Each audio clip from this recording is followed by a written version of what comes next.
تو آپ کہیں کتنی بڑی ہے، پھر بھی لیکن آپ سمجھ نہیں پائیں گے، کیوں؟ آپ نے دیکھا نہیں۔ پھر کبھی اللہ نے آپ کو موقع دیا اور آپ امریکہ چلے گئے، نیو یارک چلے گئے اور امپائر اسٹیٹ بلڈنگ، آپ نے کہا ارے یار تصویر میں بھی نہیں سمجھ سکتے تھے کیا بلڈنگ ہے یار، وہ تصویر کہاں سے آپ کو سمجھ، تصویر تو کیا بازو والے سے آپ اس کو کمپیئر کر رہے ہیں، لیکن حقیقت میں آپ نے دیکھا تھوڑی اس کو۔ تو جب ہم دنیا کی کچھ چیزوں کو جس کو نہ دیکھ سکتے ہیں اس پہ بہت مشکل ہوتا ہے سمجھنا۔ تو غائب ایک ایسی چیز ہے جس کے تعلق سے آپ صلی اللہ علیہ وسلم فرماتے ہیں غائب ایسی چیز ہے، جیسے جنت اور جہنم کے بارے میں کہا، نہ کسی آنکھ نے دیکھا، نہ کسی کان نے سنا، نہ کوئی دماغ کبھی سمجھ پائیں گا اس کو وہ کیا ہے، اتنی اعلیٰ چیز ہے، اور جہنم اتنی خطرناک چیز ہے، سمجھ رہے آپ؟ یہ غائب ہے، لیکن غائب پر ایمان لانا ہمارے لیے ضروری اور شرط ہے، لیکن ہم اس کو سمجھ نہیں سکتے۔ اس کے بارے میں اللہ رب العزت نے سورہ بقرہ سورہ نمبر 2 آیت نمبر 154 میں کہا اور فرمایا وَلَا تَقُولُوا لِمَن يُقْتَلُ فِي سَبِيلِ اللَّهِ أَمْوَاتٌ، اللہ کی راہ میں جو لوگ شہید ہوئے ہیں انہیں مردہ مت کہو، انہیں مردہ مت کہو، لیکن آگے سنیے بل احیاء ولکن لا تشعرون، وہ تو اللہ کے پاس زندہ ہے لیکن تم کو اس کا شعور نہیں ہو کیسے زندہ ہے۔ یہ غائب پہ ایمان ہے۔ دیکھیے کیا فرمایا اللہ رب العزت وَلَا تَقُولُوا لِمَن يُقْتَلُ فِي سَبِيلِ اللَّهِ أَمْوَاتٌ، جو اللہ کی راہ میں مارے گئے مردہ مت کہو۔ اب بھائی ظاہری اعتبار سے تو آدمی شہید ہو گیا مطلب ختم ہو گیا، پھر اللہ کہہ رہا ہے کہ ان کے مردہ مت کہو، کس معنی میں؟ اس لیے بل احیاء، وہ تو اللہ کے پاس زندہ ہے لیکن وَلَٰكِن لَا تَشْعُرُونَ، تم ہرگز ان کی زندگی کو نہیں سمجھ سکتے، لیکن وہ زندہ ہے۔ لیکن حدیث نے کچھ وضاحت کی تاکہ کچھ سمجھ میں آ جائے۔ آپ نے فرمایا جو لوگ شہید ہو جاتے ہیں اللہ تعالیٰ ان کی روحوں کو نکال کر سبز رنگ کے پرندوں میں ڈال دیتا ہے، سبز رنگ کے، ہرے رنگ کے، اور وہ پرندے پھر جنت میں جہاں چاہتے چوکتے پھرتے ہیں قیامت قائم ہونے تک، لیکن پھر بھی ہم سمجھ نہیں پائیں گے کیفیت حیت کیسے کیا کیوں، اللہ عالم، لیکن ایمان تو لانا ہے۔ تو دیکھیں اس آیت نے وضاحت کر دی کہ ایمان تو لانا ہے کہ جو شہید ہوئے وہ زندہ ہے، لیکن ہم سمجھ نہیں سکتے ان کی زندگی کیسی ہے، وَلَٰكِن لَا تَشْعُرُونَ، تم کو اس کا شعور ہی نہیں ہے وہ کیسے زندہ ہے، بس ہے مان لو، بس ختم، سمجھ رہا بات کو؟ تو غائب پہ ایمان ایسے ہی لانا ہے۔ اب اور پھر ان کو سزا دی گئی، اور جب نبی کو اللہ کی طرف سے وحی آ جاتی ہے، حاتم نبی بلتا کا خط لے کر ایک عورت گئی، اللہ کے نبی صلی اللہ علیہ وسلم نے حضرت علی کو اور ایک اور صحابی کو روانہ کیا، چونکہ وحی آ چکی تھی، یہ اطلاع اللہ نے دی تھی، اللہ نے بتا دیا تھا، آپ نے اپنے صحابہ کو بتایا سنو وہ عورت تمہیں فلاں کنویں پر ملے گی، جاؤ اس سے خط لے کر آؤ۔ حضرت علی اور آپ کے وہ ساتھی گئے، اس عورت کی تلاشی لی، اس کے سامان کی تلاشی لی، خط نہیں ملا۔ حضرت علی کے ساتھی کہنے لگے چلو واپس چلیں، سامان اس کا سارا ہم نے دیکھ لیا، خط نہیں ملا تو اس کے پاس خط نہیں ہوگا، چلو۔ حضرت علی رضی اللہ عنہ وارضاہ کہنے لگے اللہ کی قسم میرے نبی بتائیں یہ کنویں پر ملے گی، اور یہ کنویں پر ملی ہے، اور نبی خبر دیں کہ اس کے پاس خط ہوگا، اور یہ کیسے ہو سکتا ہے کہ خط اس کے پاس نہ ہو، کیونکہ نبی جب بولتا ہے عرش والے کی وحی سے بولتا ہے۔ حضرت علی نے تلوار نکالی، کہا ہے عورت یا تو وہ خط ہمارے حوالے کر دے یا پھر تیرے ساتھ بہت برا ہونے والا ہے، پھر تیری تلاشی ہم لیں گے۔ اس عورت نے کہا اپنا منہ پرے کرو، انہوں نے منہ موڑا، اس نے اپنے چٹیا کو کھولا اور بالوں میں گوندا ہوا اس خط کو نکال کر ان کے حوالے کر دیا۔ نبی کو جب اللہ وحی کر کے بتا دے پتہ لگ جاتا ہے، اور جب نہ پتا ہو نہ وحی آئے، آپ نے 8 افراد کو چرواہے کے پاس بھیجا ان کے علاج کے لیے، جب وہ شفا یاب ہو گئے اسی کو قتل کیا اور اونٹوں کو بھگا کر لے گئے۔ جنگ بدر کے موقع پر 2 نوجوان رسول اللہ صلی اللہ علیہ وسلم کے پاس آئے اور دونوں کا دعویٰ تھا یا رسول اللہ صلی اللہ علیہ وسلم ابو جہل کو میں نے قتل کیا ہے، دوسرا کہہ رہا تھا یا رسول اللہ صلی اللہ علیہ وسلم ابو جہل کو میں نے قتل کیا ہے۔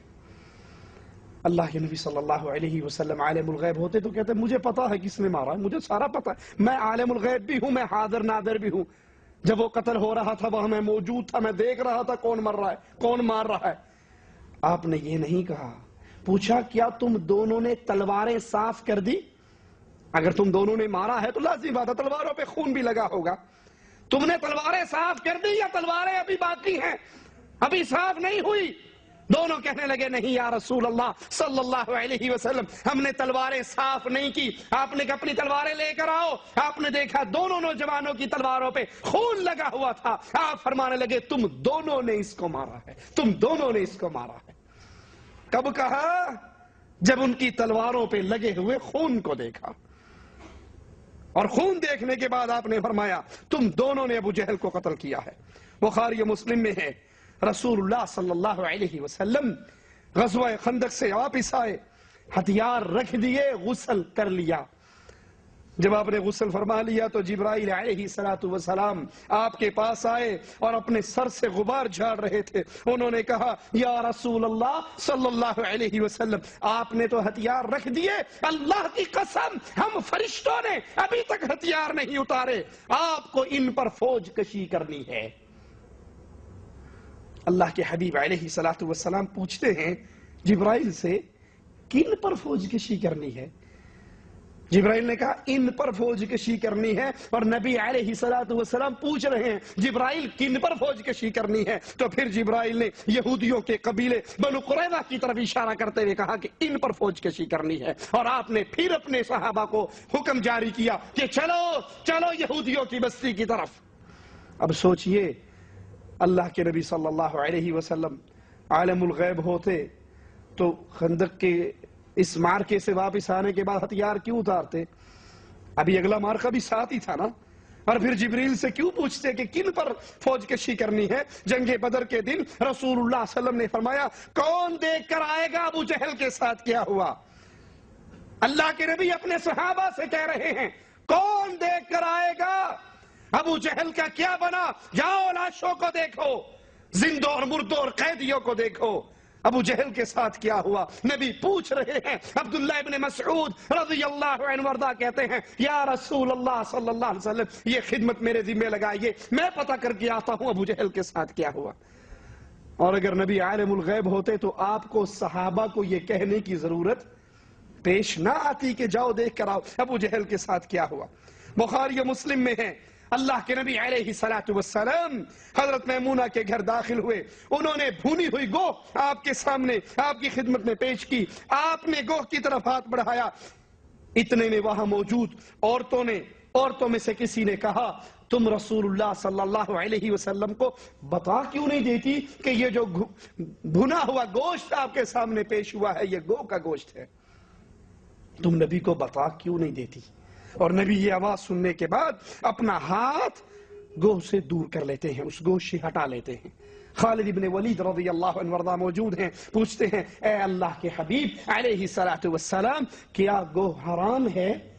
تو آپ فرماتے ہیں نہیں حرام نہیں ہے، حلال ہے، میرا جی نہیں چاہتا۔ اپنا ہاتھ ہٹا لیا، اس سے پہلے اللہ کے نبی علیہ السلام اپنے ہاتھ کو اس گوشت کی طرف بڑھا چکے ہیں ایک عورت کی آواز سننے کے بعد، اور وہ عورت کیا کہتی ہے تم نبی کو بتا کیوں نہیں دیتی؟ کیا کریں گے ان حدیثوں کا؟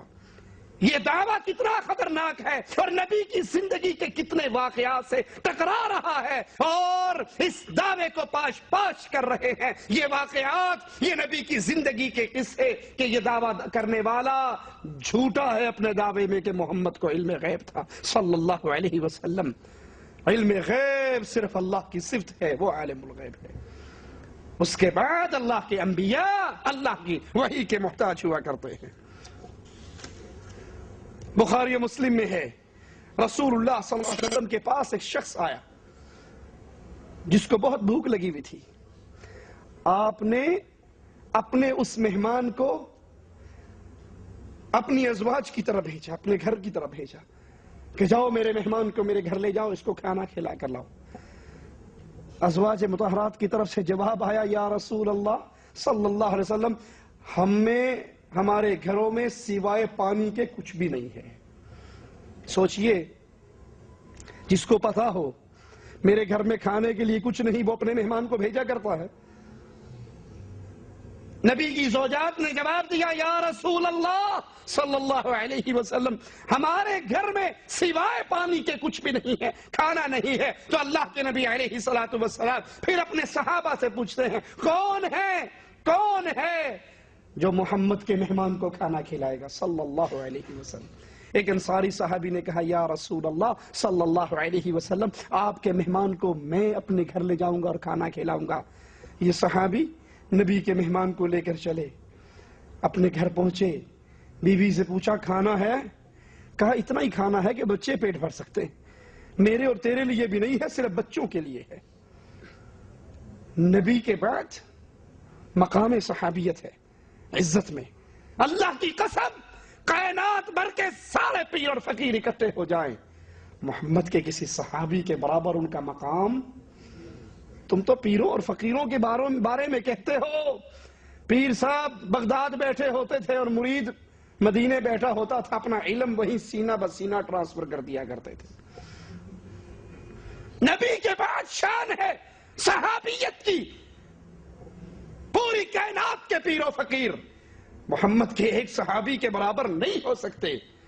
اس صحابی کو بھی علم غیب، وگرنہ انہیں پہلے ہی پتا ہوتا بچوں کا کھانا ہے۔ آ کر بیگم سے کہتے ہیں بیوی بچوں کو تو بہلا پھسلا کے سلا دو اور کھانا مہمان کے پاس لے کر آ جانا۔ چراغ کا زمانہ تھا، چراغ ٹھیک کرنے کے بہانے اٹھنا اور چراغ بجھا دینا۔ ہم خالی ہاتھ بڑھاتے رہیں گے، منہ چلاتے رہیں گے، مہمان سمجھے گا کہ ہم بھی کھا رہے ہیں اور اس کا پیٹ بھر جائے گا۔ ہم بھوکے سو جائیں گے لیکن محمد کے مہمان کو بھوکا نہیں رہنے دیں گے صلی اللہ علیہ وسلم۔ یہ ماجرا کیا، صبح فجر کی نماز اللہ کے نبی صلی اللہ علیہ وسلم کے پاس پڑھی۔ آسمان والا اس سارے قصے کی وحی کر کے نبی کو پہلے بتا چکا تھا، اور اللہ کے نبی فرماتے ہیں اے میرے ساتھی، تو نے میرے مہمان کے ساتھ جو سلوک کیا ہے، تیرا اللہ تیرے اس عمل سے بڑا راضی ہوا۔